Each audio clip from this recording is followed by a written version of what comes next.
Fala amantes de carros, hoje a América Baixos traz a história de uma máquina que revolucionou o mercado automobilístico brasileiro. Ele foi o responsável por trazer um novo conceito de carro nos anos 80, e fez um sucesso em território nacional.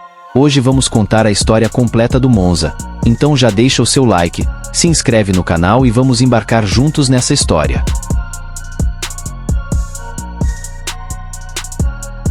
Lançado aqui em 1982, o moderno hatch era parte do projeto de carro mundial da GM. Em 1982, há exatos 40 anos, o cantor de sucesso era Michael Jackson, a seleção que entrava em campo era Canarinho e o filme que arrastava multidões ao cinema era ET, o extraterrestre. Se o assunto era automóvel, quem tirava onda no Brasil era o Chevrolet Monza, com proposta muito moderna e linhas elegantes para a época. Essa história, porém, começa no fim da década de 70, quando a matriz da General Motors teve uma ideia brilhante: fazer carros que pudessem ser vendidos no mundo inteiro, com um mínimo de adaptações para cada mercado. Isso economizaria dinheiro, já que haveria apenas um processo de criação. Assim surgiu o projeto do J-Car, que a partir de 1981, espalhou-se pelo mundo com diferentes nomes. Na Europa, o projeto J resultou nas novas gerações do Opel Ascona, o Ascona C, e do Vauxhall Cavalier. Na Austrália foi o Holden Camira e no Japão, o Isuzu Aska. Nos Estados Unidos era Chevrolet Cavalier, Cadillac Cimarron, Buick Schial, Oldsmobile Firenze, Pontiac 2000 e Pontiac Sunbird.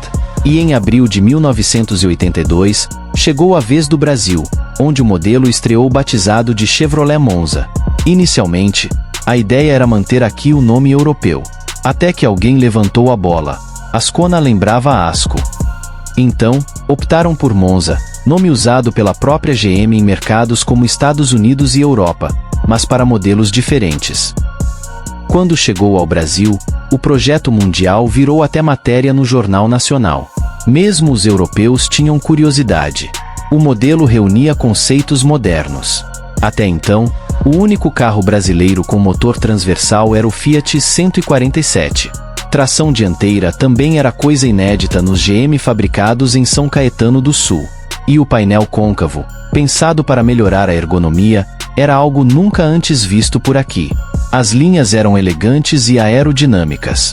O Monza marcou a chegada ao Brasil da linha de motores família segunda, que faria história na GM, e chamava a atenção por ter o distribuidor no cabeçote, ligado ao comando de válvulas.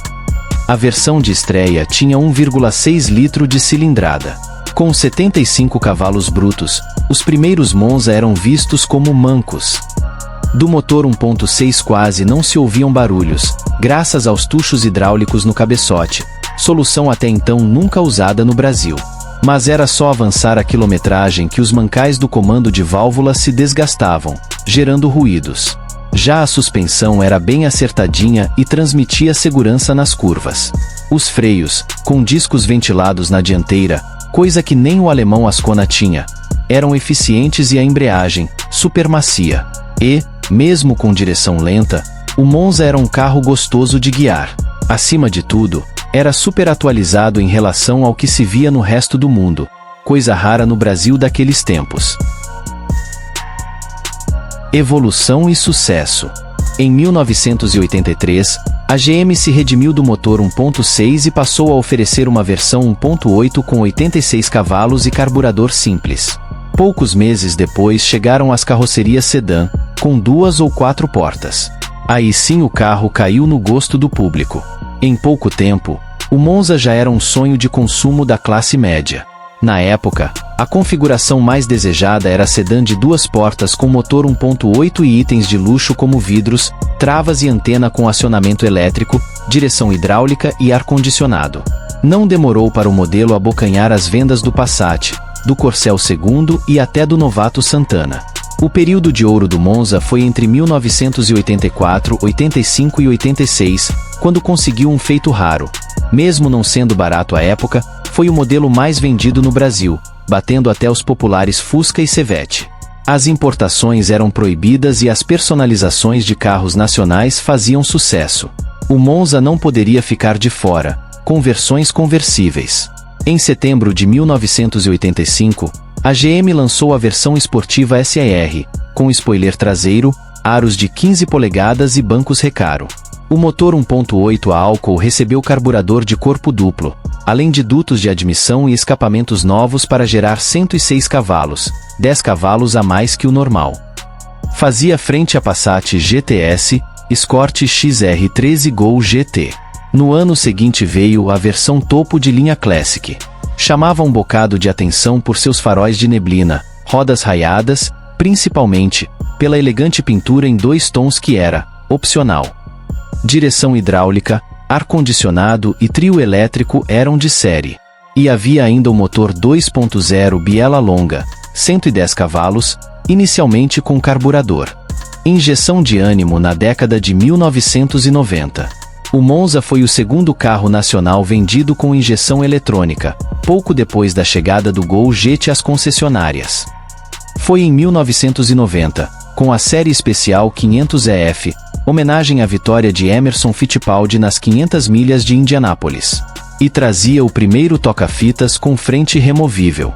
Mas se o Monza avançava em tecnologia, ficava cada vez mais antiquado em design. Lá fora, o Ascona já tinha dado lugar a um projeto mais moderno em 1988, era a primeira geração do Vectra, que ainda levaria uns anos para chegar por aqui.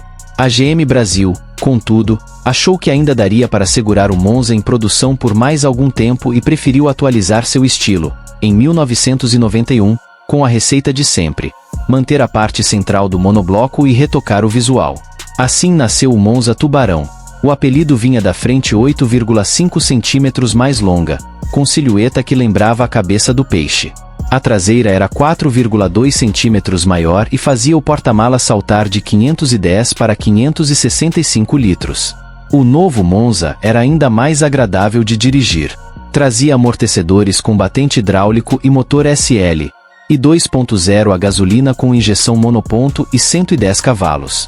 Embora tivesse um só bico injetor, a injeção era mais moderna que a do Classic. Morreu o carro, ficou o motor. Em 1993, foi finalmente lançada no Brasil a primeira geração do Vectra, mas, mesmo assim, o Monza continuou a ser fabricado em São Caetano do Sul. Somente 3 anos depois, com a chegada do moderníssimo Vectra de segunda geração, é que o velho Monza entregou os pontos.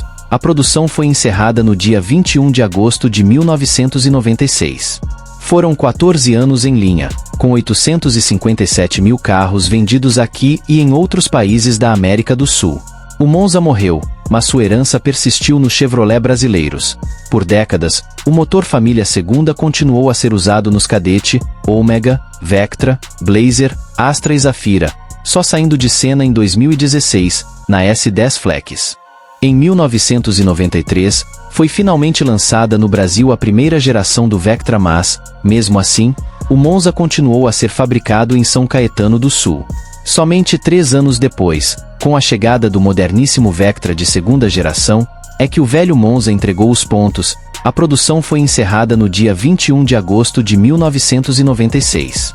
Foram 14 anos em linha, com 857 mil carros vendidos aqui e em outros países da América do Sul. O Monza morreu, mas sua herança persistiu nos Chevrolet brasileiros. Por décadas, o motor família segunda continuou a ser usado nos Cadete, Ômega, Vectra, Blazer, Astra e Zafira, só saindo de cena em 2016, na S10 Flex. Então é isso, pessoal, não se esqueçam de se inscreverem no canal e deixarem um like no vídeo. Tamo junto e até a próxima!